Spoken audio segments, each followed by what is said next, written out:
첫 번 부활을 경험했던 사람들 가운데 좀 신기해 보이는 그룹들이 있습니다. 당시에는 예수를 믿는 것을 공공연하게 내놓고 신앙을 고백한다거나 회집을 할 수는 없었기 때문에 그들은 박해를 피해서 피해 다니고 도망을 다니기도 했습니다. 가장 대표적으로 또 가장 많은 그룹들이 도망갔던 곳이 현재도 터키 유적지로 남아있는 카타콤이라고 하는 지하 공동묘지입니다.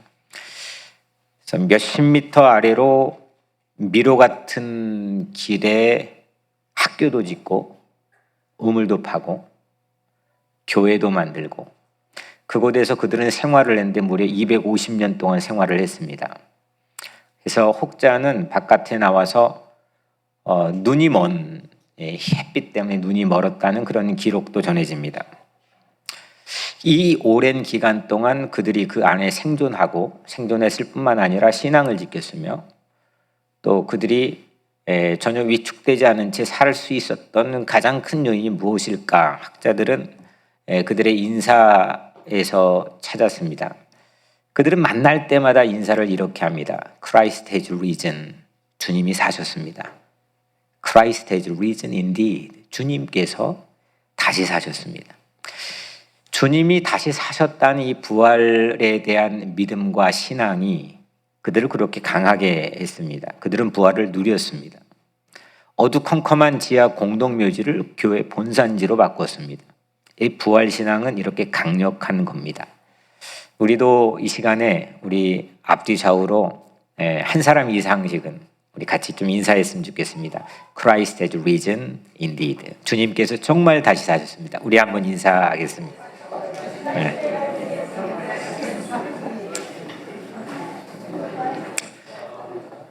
Christ has risen indeed. 우리 준호인가요? 준호? 준호 너무 반가워요. 찬호 준호. 여러분들 모두에게 이 강력한 부활의 생명이 여러분들의 신앙 가운데서 받아들여지고 신뢰가 되고 또 그의 신앙을, 부활에 대한 신앙을 이 카타콤에 있는 신자들처럼 누리게 되는 그런 삶이 오늘 이 예배 가운데서 이루어지고 시작되게 되기를 주의 이름으로 간절히 축복합니다. 여러분들 마틴 루터 킹 목사님 아시죠? 킹 목사님 하면 가장 유명한 연설 뭐가 생각나나요? I have a dream. 나에게는 꿈이 있습니다. 우리가 익숙한 토막은 교과서에서 나와 있고 여러분들 다 잘 아시지만 사람들이 잘 주목하지 않는 한 토막을 잠깐 소개하려고 합니다. 이것이 희망이며 이 믿음을 품고 나는 남부로 돌아갑니다. 이 믿음으로 우리는 절망의 산에서 희망의 도를 떠낼 수 있습니다. 나에게는 꿈이 있습니다. 더 많은 분량이 이 감동적으로 이어지는데 시간 관계상 이 부분만 여러분들에게 읽어드렸습니다. 이게 희망이며 이 믿음을 품고 나는 여전히 혹독한 인종차별과 죽음이 나를 기다리고 있을지도 모르는 남부로 나는 내려갑니다. 워싱턴 DC에 30만 명이 모여있는 사람들 앞에서 연설했던 I have a dream의 한 토막입니다. 절망의 산에서 끝이 보이지 않는 흑인들이 처했던 그 절망입니다. 절망의 큰 산에서 작은 희망의 돌을 떠낸다고 킹 목사님께서 표현했죠. 그게 어떤 의미일까? 근데 이 은유는 킹 목사님이 사용했던 이 은유는 다니엘서 2장 34절 35절에서 따온 말씀입니다. 거기에 보면은 이렇게 기록되어 있습니다. 손대지 아니한 돌이 산에서 나와서 킹 목사님은 후에 이 성경의 다니엘서에 나와 있는 이 문구를 이 은유를 I have a dream에 연설을 하게 된 가장 결정적인 모티베이션, 동기부여로 삼게 되었다고 이야기를 합니다. 손대지 아니한 돌이 절망의 산에서 나와서 35절에 보면 세상 왕국들을 전부 다 무너뜨리고 그리고 결국 그 작은 돌이 태산을 이루게 된다라고 하는 다니엘의 비전 담고 있죠. 태산을 이루는 희망, 그 희망을 절망의 산에서 따낸 작은 돌, 희망의 돌에서 따왔다 라고 그는 연설했습니다. 그리고 많은 사람들을 움직였고 실제 그 희망을 가지고 희망의 삶을 살았습니다. 이런 희망이 오늘날 여러분들에겐 여전히 유효합니까? 어떤 희망과 기대를 가지고 살아가십니까? 그런 희망이 여러분들에겐 여전히 작동하고 있습니까? 유효합니까? 특별히 목사가 성경에서 가지고 있는 은유를 가지고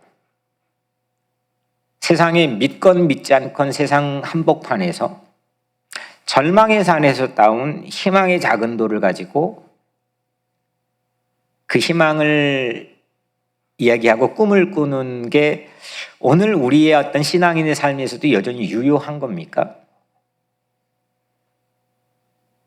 신앙의 가치는 여전히 필요한 겁니까? 교회는 여전히 필요한 겁니까?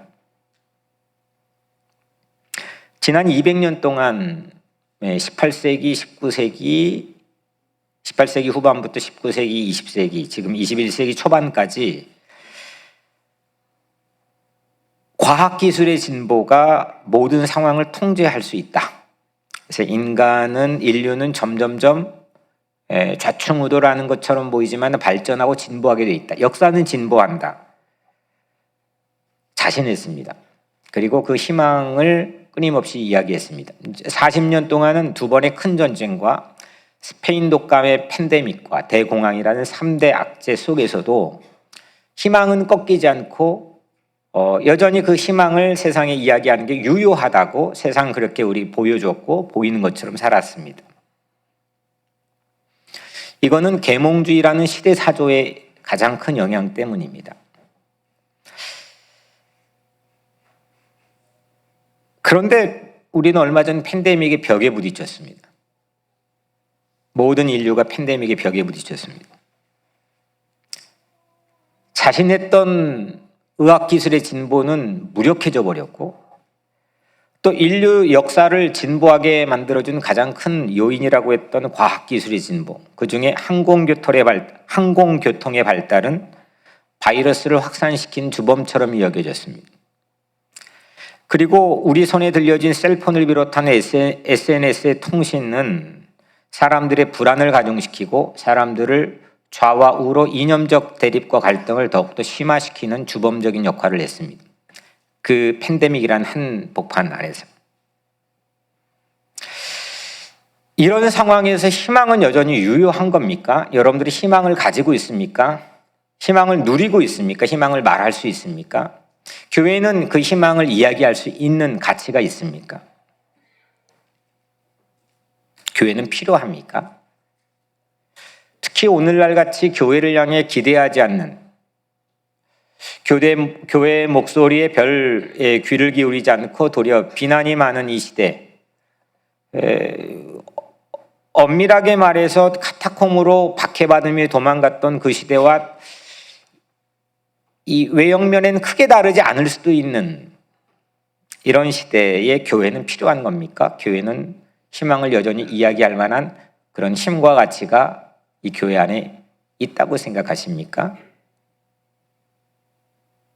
여러분들 안에 신앙은 어느 정도의 영향을 미치고 그 신앙의 가치가 여러분들 안에 있습니까? 이런 상황에서 희망의 구심점이 되는 아주 이 역사적 사건을 우리가 하나 보려고 합니다. 예수의 부활입니다. 기독교가 출발하는 결정적 순간은 예수의 부활이었습니다. 그 부활이 수많은 유대인들을, 그들의 세계관을 하룻밤 사이에 송두리째 바꿔놨고, 그리고 그들이 세상을 변화시켰습니다. 그 중에 그 유대인들 가운데는 예수를 한 번도 본 적도 없는 바울이라고 하는 사람이 자기의 삶이 회심이 되었고, 그리고 교포의 자녀로 살았던 그 바울은 도리어 부활의 신앙을 가장 널리 많은 사람들에게 전파하는 사람으로 변화됩니다. 희망을 말하기가 매우 어려운 시대, 희망이 여전히 유효하다고 이야기하는 사람이 매우 드물어져가는 이 시대, 희망의 구심점이 되는 이 역사적 사건인 부활의 사건에 우리는 어떤 반응을 해야 됩니까? 어떻게 반응하면 됩니까? 먼저는 예수님의 부활이 우리에게 중요한 건 뭐냐면, 먼저 예수님의 부활이 실제 있던 일이다, 실제 역사적 사건이다 라고 하는 사실을 매우 진중하고 진지하게 믿는 일이 필요합니다. 얼마 전에 제 비행기를 탔습니다. 타기 전에 하늘이, 아래에서 보니까 하늘이 뿌였습니다. 이 비행기가 잘 날 수 있을까? 먹구름이 가득했습니다. 근데 비행기가 막상 이륙하니까 이게 그 먹구름을 뚫을 때는 막 기체가 흔들리더니 뚫고 나서 이륙을 해서 궤도에 접어드니까 창문을 통해 바라보는 바깥은 완전히 딴판이었습니다. 물론 늘 비행기 타면 보는 광경이었지만 햇살이 정말 눈이 부시도록 찬란했고, 그리고 온통 하늘이 푸르렀습니다. 물론 발 아래는 먹구름으로 땅이 안 보였습니다. 뿌연 하늘 너머, 땅 아래에서 볼 때는 뿌연 하늘 너머에 푸른 하늘이 있다는 것은 지식적으로는 알 수는 있지만 그건 잘 누리지 못합니다. 그냥 먹구름만 보며 삽니다. 하지만 비행기를 타고 하늘 위를 올라가면 그걸 알게 되고 체험하고 보게 됩니다. 딴 세상이 있었구나. 이처럼 이 땅 위에는 불의, 절망, 죽음, 배신, 슬픔, 수없는 우리를 위협해오는 희망을 작게 만들어버리는 요소들이 너무 많이 있습니다. 그런데 이처럼 땅 위에 불의, 절망, 죽음 넘어 예수 부활이 있다고 하는 것을 믿음으로 독수리처럼 창공에 올라가면 딴 세상이 보이게 되는 겁니다. 저는 오늘 여러분들이 그 경험을, 그 체험을 사모할 뿐만 아니라 누리게 되는 그런 은총이 있게 되기를 주의 이름으로 축원합니다. 여러분은 부활을 믿습니까? 아멘이 한 20명 하는 것 같습니다. 부활을 믿습니까? 부활을 어떻게 믿습니까? 무엇로 믿습니까? 증거가 있어야 되잖아요. 부활을 믿을 수 있는 증거는 크게 성서가 제시하는 증거는 두 가지입니다. 물론 디테일하게 더 세부적으로는 작은 증거들이 또 있겠지만 큰 프레임으로는 성서가 제시하는 부활에 대한 증거, 우리가 믿게 만드는 하나님이 제시한 증거는 두 가지가 있습니다. 하나는 빈 무덤입니다. 무덤이 비어 있다는 겁니다. 두 번째는 다수의 증인들입니다. 부활하신 예수를 직접 보고 만나고 만져보고 대화하고 했다고 하는 다수의 증인들, 이 두 가지입니다. 먼저 예수의 무덤은 비어 있었습니다. 예수님이 성경에 보면 죽었다, 예수님이 십자가에서 6시간 고난받고 죽으셨다, 그렇게 끝나지 않고 장사 지낸 바 되셨다가, 이렇게 예수님의 죽음 이후의 사건을 우리에게 말씀해 줍니다. 그러니까 장례를 치렀다는 거죠. 그리고 매장했다는 겁니다. 그에겐 무덤이 있었다는 겁니다. 근데 무덤이 있는데 그 무덤이 비어 있다는 겁니다. 또한 수많은 사람들이 다양한 정황에서 그 무덤이 비어 있었던 그 장소에서 나오신 다시 사신 예수님, 부활하신 예수님을 직접 봤다고 수많은 사람들이 다양한 정황에 증언을 합니다. 부활하신 예수님은 다양한 정황에서 나타나셨습니다. 유대에서도, 남부지방의 유대에서, 북부지방의 갈릴리에서도, 도시에서도, 시골에서도, 실내에서도 실외에서도, 아침에도 저녁에도, 산 위에서도, 호숫가에서도, 개인 한 사람에게도, 또 500 500명이 일시에 모여있는 단체에게도 나타났습니다. 대화까지 직접 세부적으로 나눈 근접대면도 적지 않았고 예수님, 부활하신 예수님은 직접 나타났습니다. 그래서 그걸 본 증인들이 우리가 그 부활 예수를 믿게 되는 중요한 증거가 됩니다. 이 목격자 진술을 반박하는 사람들도 있죠. 그 이후에 이게 가공된 꾸며낸 얘기다라고 하는 사람들도 있지만 바울이 밝힌 것처럼 바울이 이렇게 말했어요. 아직 대다수의 목격자, 그 부활하신 예수를 보는 목격자가 아직 살아있어서 누구나 그 증인들을 쉽게 찾아갈 수 있다라고 바울은 말했습니다. 그러니까 지금 가서 만나도 된다는 겁니다. 당시에 그렇게 바울은 말했습니다. 이렇게 부활의 증거는 두 가지, 빈 무덤과 증인들입니다. 만약에 이 증거를 신뢰할 수 없다 해서 부활을 빼버리고 배제한 채 그냥 기독교 신앙을 우리가 받아들이게 된다면 우리는 엄청난 도전에 직면합니다. 우리가 풀어야 될 엄청난 이 숙제가 생깁니다. 그게 뭐냐면 부활을 대체할 수 있는 역사적 사건인 대안을 찾아내야 됩니다. 그걸 제시할 수 있어야 됩니다. 왜냐하면 부활을 목격한 증인들로 생겨난 증인 공동체인 이 교회를 대체할 수 있는 역사적 대안, 이 역사적 대안을 찾아 제시해야 되는데 지난 2000년 동안 부활을 회의적으로 본 사람들은 무수히 많았지만 그 대안을 제시한 사람은 단 한 사람도 없었습니다. 이게 지금 부활을 봤다는 사람들, 그 봤다는 사람들의 증언을 또 믿고 그 기록을 보고 읽고 믿고 해온 이 공동체인 교회를 대체할 만한 이 교회가 어떻게 생겨나냐 이겁니다. 뭔가 역사적 사건을 제시해야 되는데 그걸 대체할 만한 대안적인 역사적 사건을 제시한 사례는 단 하나도 없었습니다. 부활신앙으로 교회가 폭발적으로 성장했고 그 억압받고 박해받고 어려운 그 약자들의 공동체인 그들이 폭발적으로 늘어갔는데 부활이 허구라면, 부활이 가짜라면 그걸 어떻게 설명하겠습니까? 무덤이 비워져 있지 않았다면, 목격할 증인의 진술이 전부 거짓말이고 허구라면 제자들의 삶과 세계관이 달라지고 그들이 뛰쳐나와 전혀 다른 딴판의 사람이 되고 그들이 서 있는 것에 교회가 확산되는 것을 어떤 다른 역사적 사건으로 제시하고 설명할 수 있겠습니까? 예수님이 저는 그래서 다시 사신 것을 확실히 믿습니다. 이 역사적 사건을 믿는 일이 왜 중요하냐면 제가 학부 때에 종교학 수업을 들었던 적이 있는데 다른 여타의 종교와 다른 이 기독교의 유일한 한 가지의 차이점은 어떤 새로운 삶의 스타일을 살게 될 거라고 이 기독교는 시작하지 않고 우리를 위해 어떤 역사적 사건이 있으니 너희들은 믿어라 라고 시작했다는 겁니다. 하나님께서 만들어주셨다고 하는 그 사건에 대한 우리의 태도와 자세입니다. 그걸로 기독교는 시작했습니다. 그걸 우리는 신앙, 믿음이라고 합니다.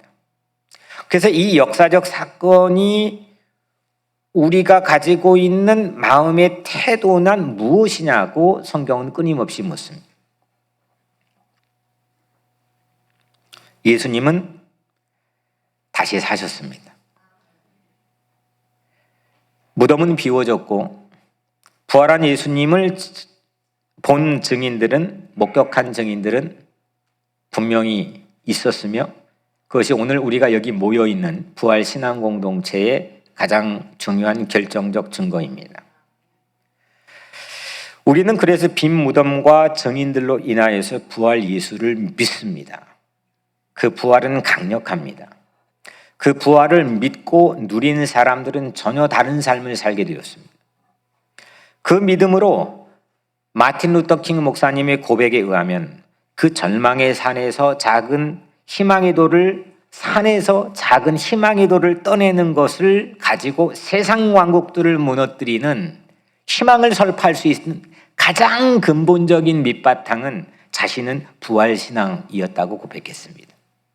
그 부활신앙을 누리고 살고 믿고 신뢰하고 있느냐 이겁니다. 부활의 두 가지 증거가 오늘 본문에 다행히 모두 담겨 있습니다. 오늘 이 스토리는, 오늘 우리가 읽은 이 10문장의 스토리는 빈 무덤에서 시작해가지고 그 증인들, 목격한 증인들의 집으로 이야기가 끝이 납니다. 1절에 보면 막달라 마리아가 무덤에 와서 돌이 무덤에서 옮겨진 것을 보고, 무덤 이야기죠. 근데 무덤에서 돌이, 막아놨던 돌이 움직여졌다. 시신이 없어졌다. 이 막달라 마리아가 본 겁니다. 오늘 마지막 10절은 이에 두 제자가 자기들의 집으로 돌아가니라.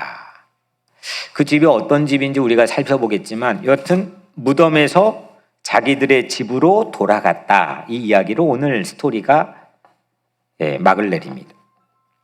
빈 무덤과 부활 예수를 만난 증인들의 집입니다. 특별히 이 이야기는 이 빈 무덤과 증인들의 집으로 가는 이 이동길, 그들이 걸어갔고 주로 뜀박질을 했거든요. 뜀박질했던 그 길을 유난히 우리에게 부각하여서 강조합니다. 우리는 이 동선을, 오늘 이 말씀 아래서 이 동선을 내 삶에 그리고 내 삶에 복원하고 내 삶에 재현하고 내 삶에서 걷고 내 삶에 살아야 되는 겁니다. 그 이야기를 오늘 하려고 하는 겁니다. 여러분들 다시 살아나신 예수의 증거, 다시 살아나신 그 예수의 증거. 여러분들도 은행하고 거래를 틀려면 은행을 신뢰해야 거기다 돈을 맡길 거 아닙니까? 사람하고 뭔가 사업을 하려면 그 사람과의 신뢰를 터야 그 사람과 동업을 할 거 아닙니까? 교회에 오려면 이 교회 공동체에 대한 신뢰감이 있어야 이 자리에 앉아 있을 거 아닙니까? 무슨 일이든지 무언가 역사적 사건에 대해서 진입하려면 믿음과 신뢰가 필요할진데, 가장 이 땅에서 흔들릴 수 없는 유일한 희망을 가지게 된 가장 중요한 동력은 마틴 루터 킹 목사의 경험처럼 다시 살아나신 예수를 믿는 것보다 더 큰 희망은 없는 줄로 믿습니다. 어두운 새벽이었습니다. 예수를 묻었던 그 무덤에 달려간 첫 번째 사람이 막달라 마리아라는 여인이었습니다. 이 여인은 예수님을 너무너무 사랑했던 연인 같은 사람입니다.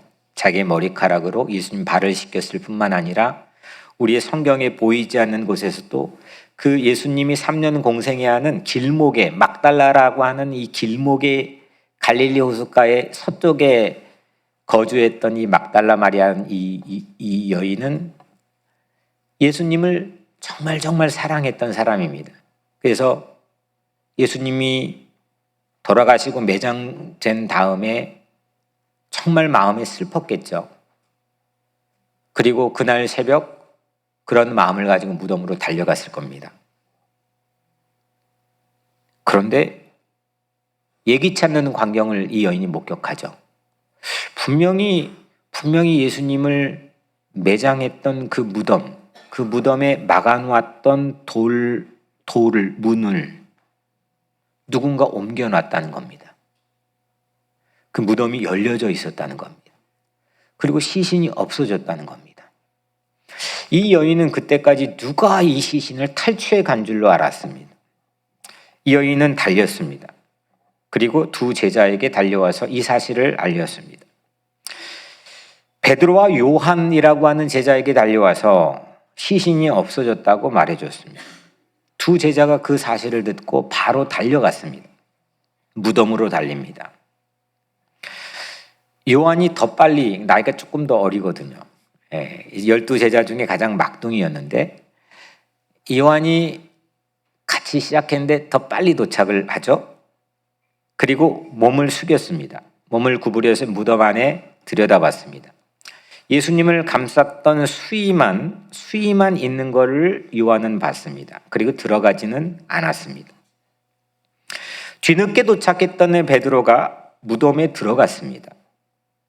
그리고 이번엔 이 베드로가 수건이 그 벗겨진 수의와 다른 장소에 그대로 개켜져 있는 게 베드로의 눈에 들어왔습니다. 그리고 마지막으로 요한도 무덤으로 들어갔습니다. 그리고 이 증거를 본 후에 무덤이 빈 것을 믿게 되었다 했습니다. 그러니까 이때까지는 예수님이 다시 살아난 것을 믿은 게 아니죠. 무덤이 비었다 라고 하는 막달라 마리아의 말을 믿은 겁니다. 10절, 이에 두 제자가 자기들의 집으로 돌아가니라.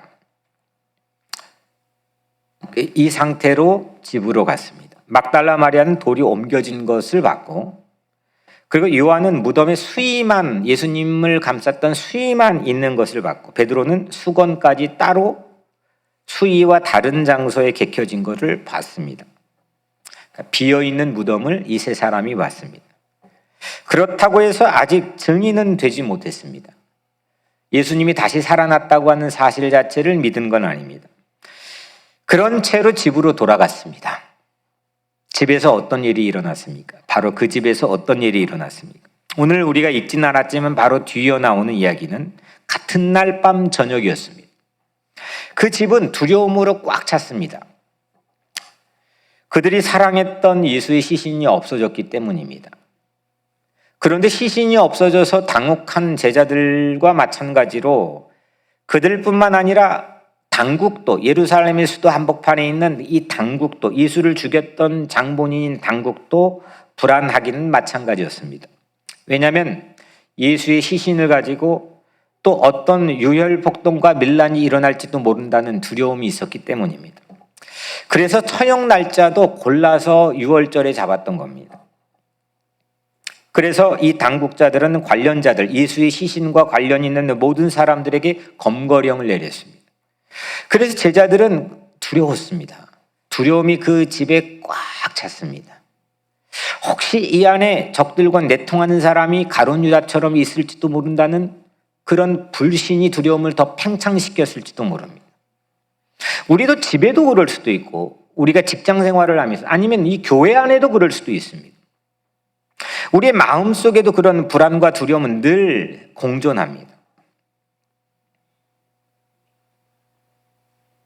그래서 제자들은 그 집에 나오지 않았습니다. 그 집에 숨었습니다. 그 불안의 가장 결정적 증거는 모든 이 집의 출입문들을 다 잠궜습니다. 구멍은 다 잠궜습니다. 그만큼 불안했습니다. 그 잠근 집에 어떤 일이 일어났습니까? 부활하신 예수님께서 신비한 몸으로 문을 잠궜는데 그냥 들어오셨습니다. 부활하신 몸이죠. 그리고 제자들이 모여있는 한가운데 서셨습니다.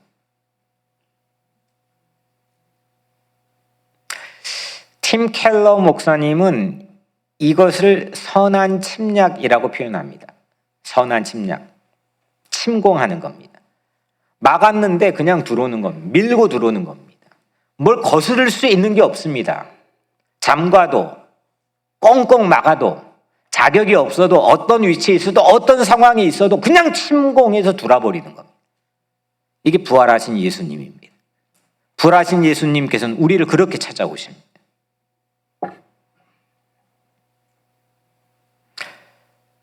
부활하신 예수님은 그 집안에 두려움에 쌓여있는 제자들 한복판에 한가운데 서서 이렇게 인사했습니다. Peace be with you. 평화가 있기를 바랍니다. 그 두려움을 일시 평화로 바꿔주셨습니다. 그리고 손에 못자국 난 구멍과 옆구리에 창자국이 난 구멍을 보여주었습니다. 제자들은 그걸 보고 기뻐했습니다. 이렇게 그 집은 부활 예수를 만난 첫 번째 증인들의 집이 되었습니다. 빈 무덤을 봤는데 그곳에선 예수의 시신이 없어졌다고 하는 사실만 가졌죠. 실제로 빈 무덤만 우리에게 증거가 된다면 누구든지 그렇게 얘기할 수가 있습니다. 그런데 그것뿐만 아니라 오늘 제자들은 이 집에서 부활하신 예수님을 만났습니다. 대화를 나눴습니다. 그리고 그 구멍을 확인했습니다. 눈으로 봤습니다. 그리고 나서 8일이 지났습니다. 부활하신 예수님이 다시 그 집에 나타나셨죠. 그리고 이번엔 의심이 많던 누구요? 도마에게 나타났습니다. 이번엔 보여준 것을 넘어서서 못자국 난 이 구멍에 손을 넣어보라고 했습니다. 그리고 창자국 난 구멍에, 아니죠, 이게 못자국이죠. 이게 창자국이고, 거꾸로 제가 말했습니다. 못자국 난 구멍과 창자국 난 구멍에 손을 넣어봐 만져보라고 했습니다. 도마도 그제서야 부활 예수를 만났습니다.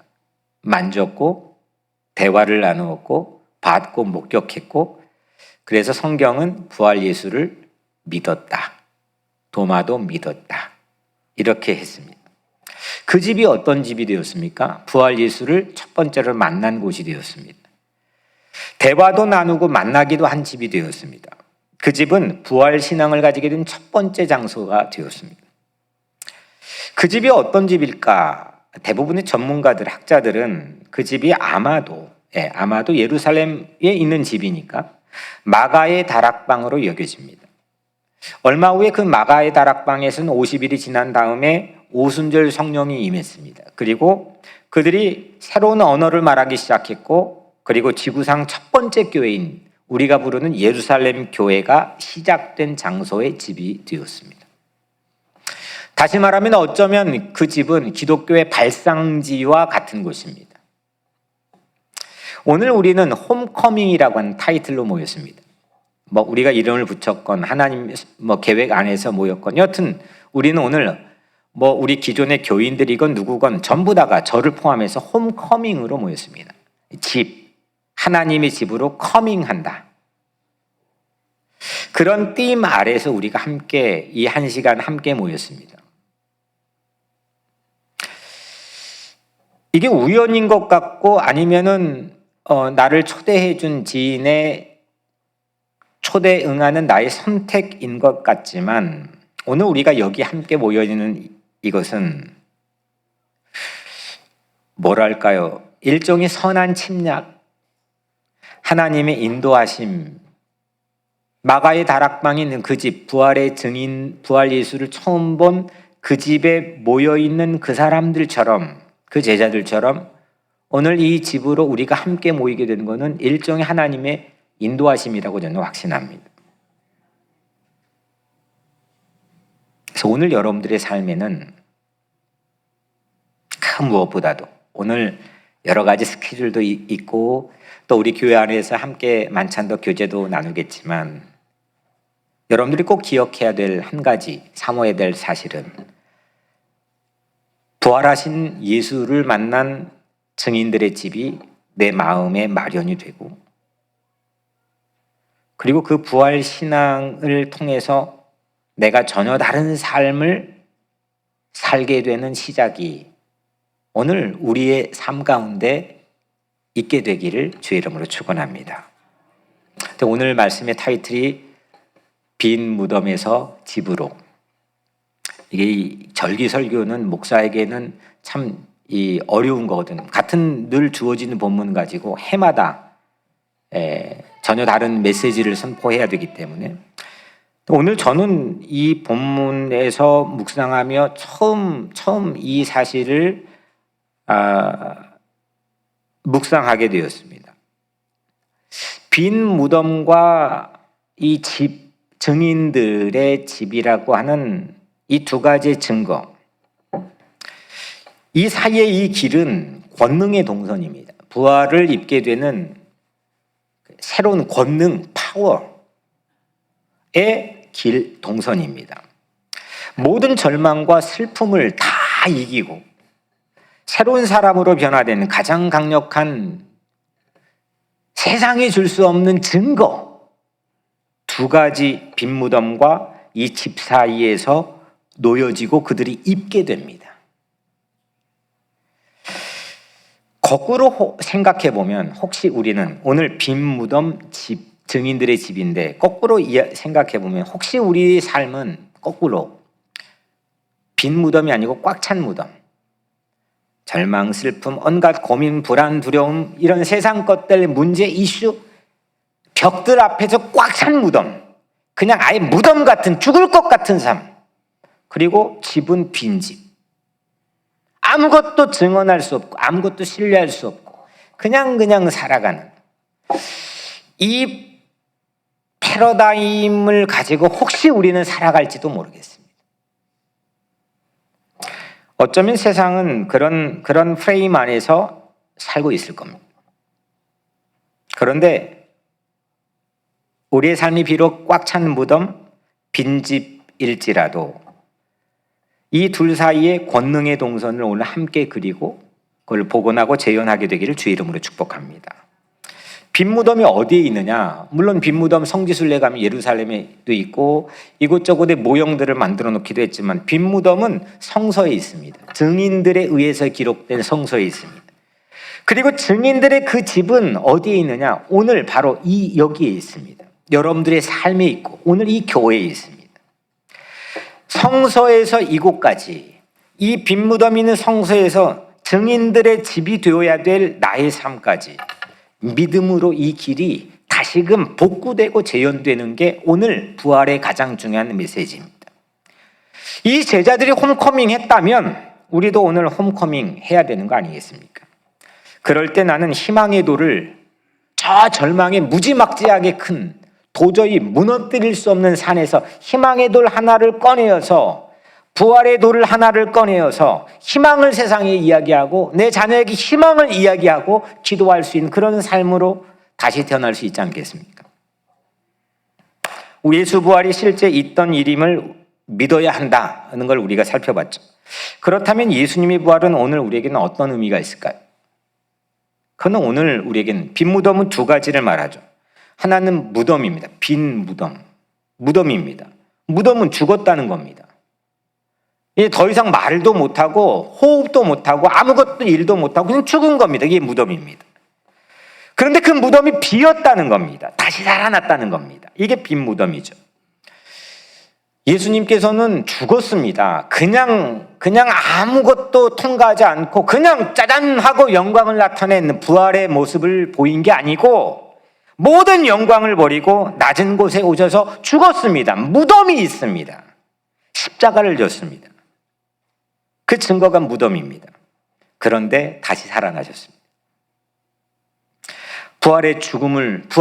부활로 죽음을 이겼습니다. 내 안에 수없는 패배들이 쌓여 있습니다. 마치 무덤 같은 그런 형국일 수도 있습니다. 그런데 부활은 그 죽음을 내 안의 모든 실패를 이기는 줄로 믿습니다. 이게 빈 무덤의 권능입니다. 예수님께 십자가의 죽음을 무덤을 통과하셔서 하지만 그 무덤을 박차고 다시 부활하셔서 그 예수의 부활이 나의 부활이 될 수 있도록 주님께서 은총을 베풀어 주신다는 겁니다. 내 모든 삶의 자리에서 또한 사회의 모든 영역에서 우리의 70년 넘게 남북으로 분단되어 있는 비무장지대 그 갈등과 질시가 있는 그 땅부터 이 미국과 모든 우리 각자의 삶의 영역에서 우리는 전혀 새로운 권능으로 입어 살게 되는 게 부활의 권능입니다. 킹 목사님도 절망의 산에서 희망의 돌을 떠낼 수 있다는 연설은 바로 그 부활의 권능을 믿었기 때문입니다. 갇히지 않습니다. 갇히려고 해도 권세로 누르려고 해도 거기에 옴짝달싹 못하게 하려고 해도 갇히지 않습니다. 이게 부활의 권능입니다. 증인들의 집은 부활하신 예수님이 찾아와 주신 은혜의 집이었습니다. 여러분들 희망의 대상이 나 자신에서 부활하신 예수님으로 바뀌어지는 집이 바로 그 집이죠. 내가 나 자신을 희망하면 그건 언제나 상대적입니다. 그랬으면 좋겠다는 바람에 머뭅니다. 그래서 좋을 때도 있지만 막 날아갈 때도 있지만 하이퍼를 찍을 때도 있지만 한없이 나락으로 떨어질 때도 있습니다. 나 혼자 나를 끄집어 올릴 수 없는 지경도 있습니다. 이게 내가 내 자신을 희망의 대상으로 삼는 상대적 희망의 삶입니다. 거기도 믿음은 작동합니다. 그건 나를 믿어야 될 거 아닙니까? 근데 그게 믿을 만한 대상이 아니라고 하는 사실은 내가 다 증거로 가지고 있습니다. 내가 희망의 증거가 나 안에 훨씬 더 불충분하다는 사실은 우리가 잘 안다는 겁니다. 그런데 증인들의 집에서, 오늘 이 증인들의 집에서는 부활하신 예수님께 확신을 둡니다. 다시 살아나신 예수님을 믿습니다. 거기서 뛰쳐나온 제자들은 전혀 딴판의 사람이 되었고 폭발적인 희망을 세상에 선포하고 보여줬습니다. 절망의 산 정도가 아니라 절망의 산맥에서 작은 부활의 돌 하나를 꺼내어 세상의 희망을 얘기했습니다. 그게 부활의 권능입니다. 그 부활을 가지고 있습니까? 부활의 신앙을 누리고 있습니까? 희망은 여전히 이 시대에 오늘 우리에게 유효한 겁니까? 절망을 이기고 희망을 말하는 여러분들 되기를 주의 이름으로 축복합니다. 빈 무덤에서 집으로 옮겨가는 제자들을 보십시오. 그 동선, 그 길에서 그 뜀박질했던 그 길에서 그 동선에서 제자들은 전혀 다른 사람으로 거듭났습니다. 시편 30편 5절 저녁에는 울음이 깃들일지라도 아침에는 기쁨이 오리로다. 어제 저녁에 그제 저녁에 나에게는 울음 한복판이었고 슬픔 한복판이었고 길이 보이지 않고 절망 한복판에 있고 이 시대가 그 불에 꽉 차 있을지라도 아침에는 기쁨이 찾아올 것이로다. 이게 부활입니다. 오늘은 홈커밍한 우리 모두에게 그 기쁨, 부활의 권능과 부활의 기쁨이 임하게 되기를 주의 이름으로 축원합니다. 사랑하는 여러분, 부활 예수만이 우리의 희망인 줄로 믿습니다. 죽은 자 가운데서 다시 살아나신 예수를 믿는 것보다 세상의 역사에 더 큰 희망이 또 어디에 있습니까? 부활 예수만이 완전한 희망이고 실효성 있는 희망이고 현실적인 희망입니다. 빈 무덤에서 집 사이의 이 거리가 내 마음에 그려지고 복원되고 복구되고 재현되고 그걸 걷고 뛰고 누리게 되는 여러분들의 삶이 되기를 주의 이름으로 간절히 축복합니다. 새로운 나로 거듭나고 새로 부활 신앙을 누리게 되는 나로 거듭나서 내가 가정에 가고 세상에 나가고 직장에 가서도 전혀 딴판의 사람으로 희망을 얘기할 수 있는 그런 부활 신앙 가지는 누리는 여러분들 되기를 주의 이름으로 간절히 축복합니다. 기도하겠습니다. 은혜로우신 아버지 하나님 감사합니다.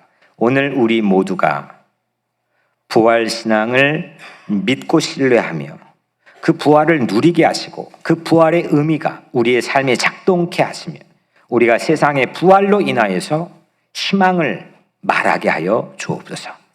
예수님의 이름으로 간절히 기도드리옵나이다. 아멘.